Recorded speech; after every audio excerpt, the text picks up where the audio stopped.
Assalamualaikum warahmatullahi wabarakatuh. Kami dari kelompok 9 yang beranggotakan Prista Anggaristi, Nanda Karisma Zen Ilmi, dan Ananda Putri Puspitasari akan menjelaskan materi tentang homeschooling. Yang pertama, apa itu homeschooling? Homeschooling memiliki banyak pengertian. Yang pertama yaitu secara etimologi, yaitu homeschooling diartikan sebagai sekolah rumah atau rumah sekolah. Sedangkan menurut istilah atau terminologi, homeschooling diartikan sebagai lembaga yang didirikan di luar jenjang pendidikan nasional pada umumnya, yaitu melalui sistem non-formal dengan strategi dan metode tertentu yang setara dengan pendidikan formal. Yang arti selanjutnya yaitu menurut Linus menyatakan bahwa homeschooling sebagai instruksi dan pembelajaran yang sebagian darinya berupa aktivitas yang dilakukan di rumah. Di sini orang tua berperan sebagai guru dan juga supervisor. Sedangkan menurut Sumardiono, homeschooling diartikan sebagai model pembelajaran di mana orang tua bertanggung jawab penuh atas pendidikan anaknya dan memilih rumah sebagai basis pendidikan. Homeschooling ini sudah terkenal dan diakui oleh pemerintah melalui Undang-Undang Nomor 30 Tahun 2003 tentang Sistem Pendidikan Nasional yang telah mengakomodasikan bahwa homeschooling merupakan salah satu alternatif pembelajaran yang dapat dilakukan oleh masyarakat. Selanjutnya yaitu jenis-jenis homeschooling. Homeschooling ini dibagi menjadi 3 jenis. Yang pertama yaitu homeschooling tunggal, yaitu homeschooling yang dilaksanakan oleh orang tua dalam satu keluarga tanpa digabung dengan keluarga lainnya yang juga melakukan homeschooling.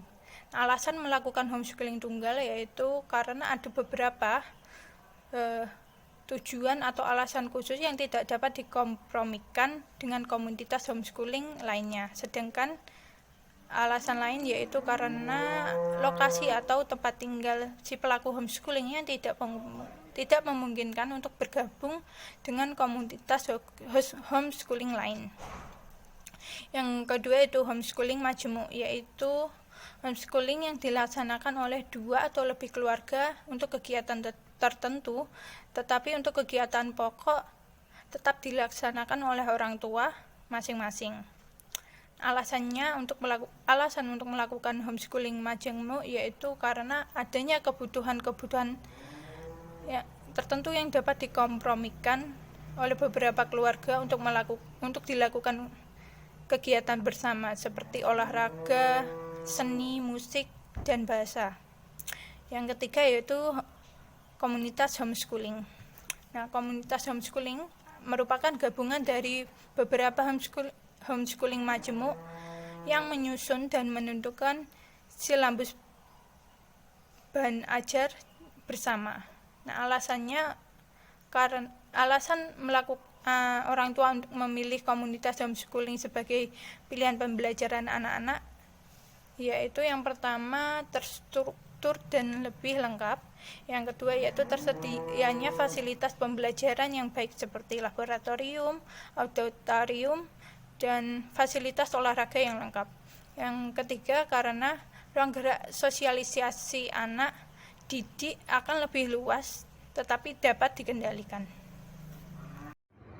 Materi selanjutnya yaitu manfaat homeschooling. Yang pertama, perhatian individu. Siswa akan mendapatkan perhatian penuh dari staf pengajar karena pembelajaran hanya fokus pada satu orang saja. Yang kedua yaitu pengawasan orang tua. Dengan homeschooling, anak tidak akan lepas dari perhatian orang tua. Yang ketiga yaitu pembelajaran lebih fleksibel. Jadwal pembelajaran dapat disesuaikan dengan kebutuhan anak. Yang keempat yaitu tidak ada tekanan teman sebaya. Adanya kepercayaan diri pada anak karena anak merasa tidak ada perbandingan antara ia dan juga temannya dan menghindari adanya bullying atau semacamnya. Selanjutnya yaitu kelebihan dari metode homeschooling. Yang pertama, waktu yang lebih fleksibel. Seperti yang sudah dijelaskan sebelumnya, anak bisa menentukan kapan saja jadwal untuk kegiatan pembelajarannya. Yang kedua yaitu sosialisasi. Sosialisasi anak tidak hanya pada teman sebaya, namun juga didampingi orang tua secara intens dan juga para staf pengajar. Yang ketiga yaitu belajar setiap saat. Yang keempat, kurikulum lebih terfokus. Orang tua dan anak bisa bebas menentukan kurikulum yang diminati, sehingga tidak perlu mempelajari sesuatu yang bersifat umum. Yang kelima yaitu bebas ancaman teman. Adanya ketakutan anak untuk bersekolah seringkali disebabkan oleh trauma yang ia derita akibat bullying yang dilakukan oleh teman-teman sebayanya. Dengan belajar di rumah, anak akan terhindar dari hal-hal tersebut.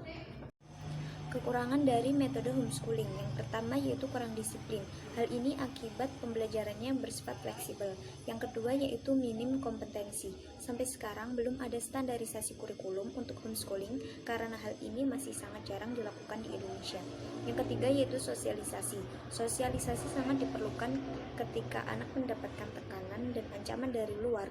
Anak akan menjadi lebih berani dan belajar dalam menghadapi masalah dengan bimbingan pastinya. Yang keempat yaitu keuangan. Homeschooling membutuhkan biaya lebih mahal dari sekolah formal pada umumnya.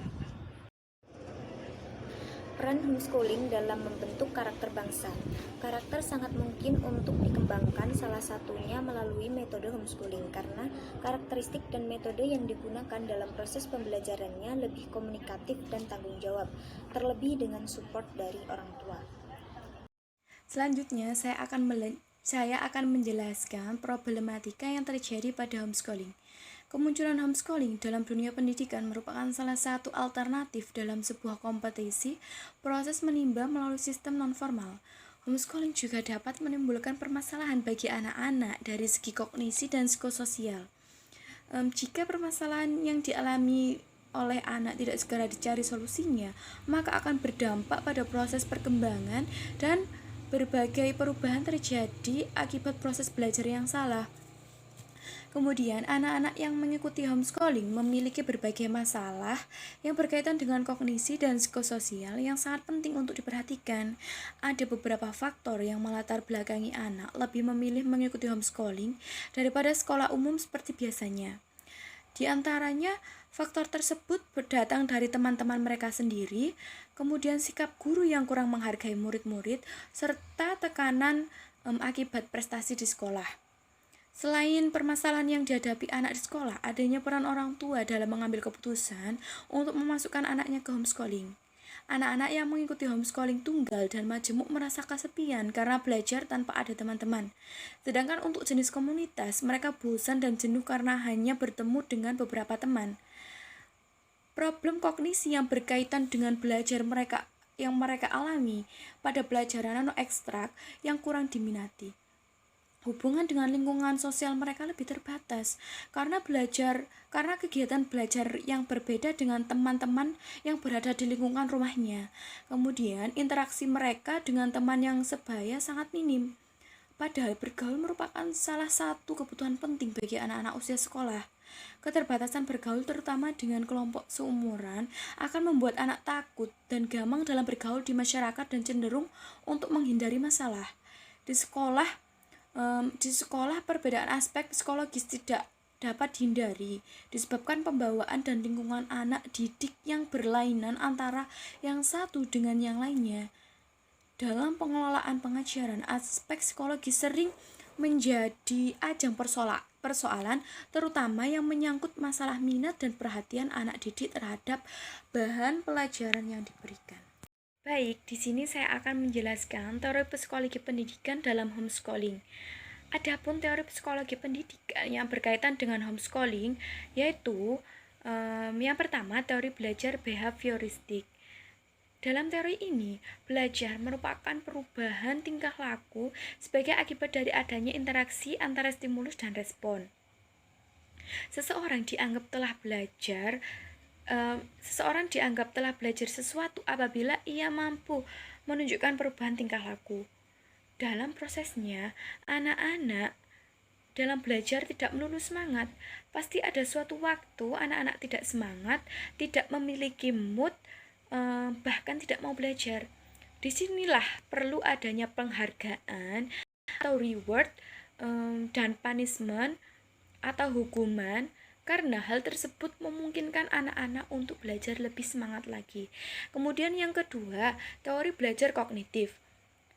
Belajar identik dengan aktivitas yang berhubungan dengan otak, karena aktivitas belajar merupakan memahami, mengerti, menghafal, menelaah, dan berpikir. Dalam psikologi kognitif ini berkaitan dengan bagaimana cara individu ketika memproses informasi yang masuk dalam otaknya dan bagaimana cara dia bisa menyerap informasi tersebut sebaik mungkin. Kemudian ciri-ciri teori belajar kognitif antara lain, yang pertama, mementingkan apa yang ada pada diri si belajar. Kemudian yang kedua, mementingkan keseluruhan. Kemudian yang ketiga, mementingkan peranan fungsi kognitif. Yang keempat, mementingkan keseimbangan dalam diri pelajar. Kemudian yang kelima, mementingkan kondisi yang ada pada waktu kini atau sekarang. Kemudian yang keenam, mementingkan pembentukan struktur kognitif. Dan yang terakhir, dalam pemecahan masalah, ciri khasnya adalah insting. Kemudian, di sini saya akan menjelaskan teori yang ketiga, yaitu teori belajar humanistik. Psikologi humanistik dengan salah satu teorinya oleh Abraham Maslow tentang 7 kebutuhan manusia memandang homeschooling sangat membantu anak dalam berkembang dan belajar. Waktu yang intens bertemu dengan orang tua membuat mereka merasa kebutuhan fisiologisnya terpenuhi. Begitu juga dengan kebutuhan rasa cinta dari mereka maupun orang lain, seperti dari orang yang di sekitarnya yang berada di rumah, seperti neneknya mungkin, terus kemudian ada guru private-nya, kemudian dan teman sebayanya. Baik, selanjutnya saya akan menjelaskan solusi untuk mengatasi problematika homeschooling. Beragam pendapat negatif berkaitan dengan sosialisasi anak-anak homeschooling kerap kali dipaparkan di media massa. Muncul pendapat yang umum dan yang selalu seragam bahwa homeschooling anak-anak akan kehilangan kesempatan bersosialisasi dengan teman-teman sebaya dengan orang lain selain keluarga.